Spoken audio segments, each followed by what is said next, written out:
زما نننۍ موضوع ده د پښتو ژبې تاریخ. وایي چې د پښتو او د پښتنو ځان نه تاریخونه دي. د پښتنو د 15000 کلن تاریخ ذکر چې کیږي نو په هغې کې دا خبره معلومه ده چې چینی سیلګري التوسیانګ 1400 کاله مخکې د دې قوم ذکر کړی دی. دغه رنګ د هیروډوټس یوناني 2500 کاله مخکې او په رګوید کې چې د پښتنو د قبیلې کوم ذکر شوی دی د هغې 3000 کلونه کیږي. نو که دغې ته مونږ وګورو نو معلوم 4000 ته رسي. نو دغه خبره د دغه قوم 15000 کاله تاریخ چې یادېږي نو زیات هم کیدی شي. د دغې نه علاوه تاریخونه ډېر زیات شوي دي او بیا د هغې تکرار ډېر زیات شوی دی. بار بار ویلی کېږي پښتانه څوک دي. نو په دغه څوک کې چې ما کومه خپله مطالعه وکړه او یا زه په دې حد ورسېدم چې بس د نوح علیه السلام چې هغه کوم توریان او خنجیان دي بس د هغوی نه دي او دا نور ټول دي، ځکه چې آرین دي او د زرتش او پارسي او تاتاریان او مختلف نظریې دي په دې حواله باندې. نو هغه هم که پرس که مستند تاریخ وکتلی شي نو د سړي ذهن د یو تاریخ سره نښلي او تسلي کیږي. د دغې نه علاوه زما موضوع چې وه هغه د پښتو ژبې تاریخ و.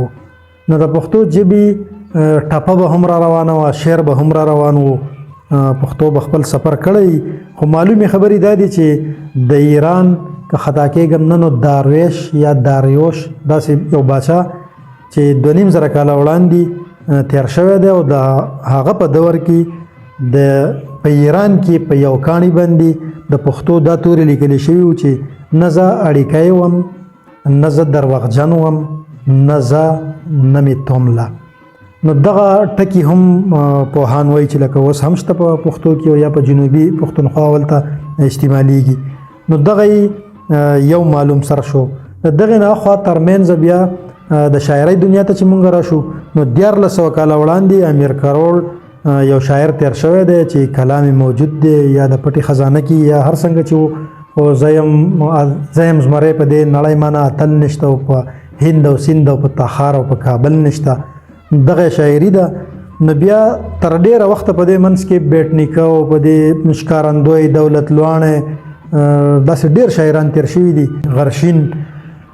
دغې تسلسل ته چې بیا مونږ په تاریخ کې ګورو نو بیا چې د پښتو دپاره کم معلوم رسمي کار شوی دی نو هغې 1000 کلونه تاریخ دی چې د محمود غزنوي په دور کې د حسن میوندي په نوم باندې یو کس قاضي سیف الله ته دا کار وسپارو چې داسې ټکي دي زموږ سره چې هغه په پارسۍ او په عربۍ کې نشته، لہذا تاسو د دې سره ټکي جوړ کړئ او دغه ځای نه د هغې باقاعده آغاز وشو.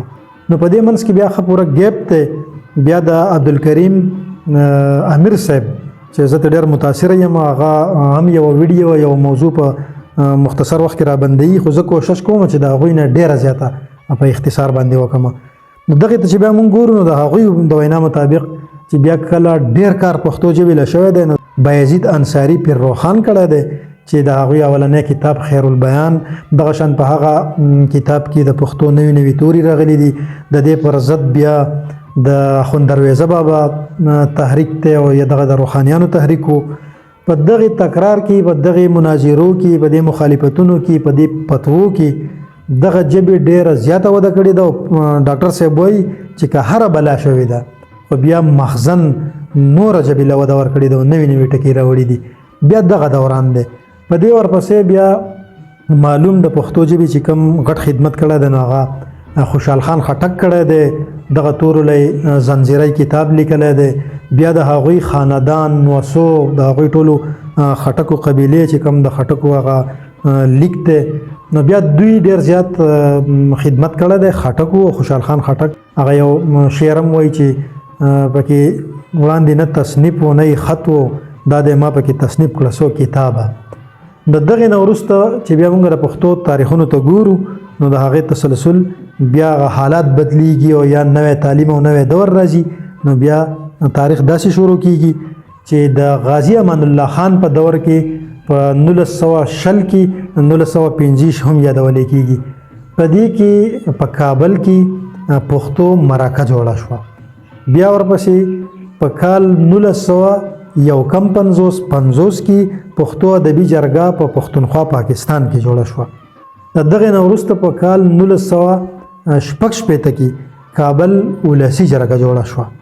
نو د ډاکټر علي خیل دریاب صاحب د وینا مطابق چې دغه کم بانیان وو د پښتونخوا او یا د پاکستان کې چې کومه پښتو ادبي جرګه جوړېده، نو هغه یو صنوبر کاکاجي وو، یو دوست محمد کامل صاحب وو، یو حمزه بابا وو او یو قلندر مومن وو.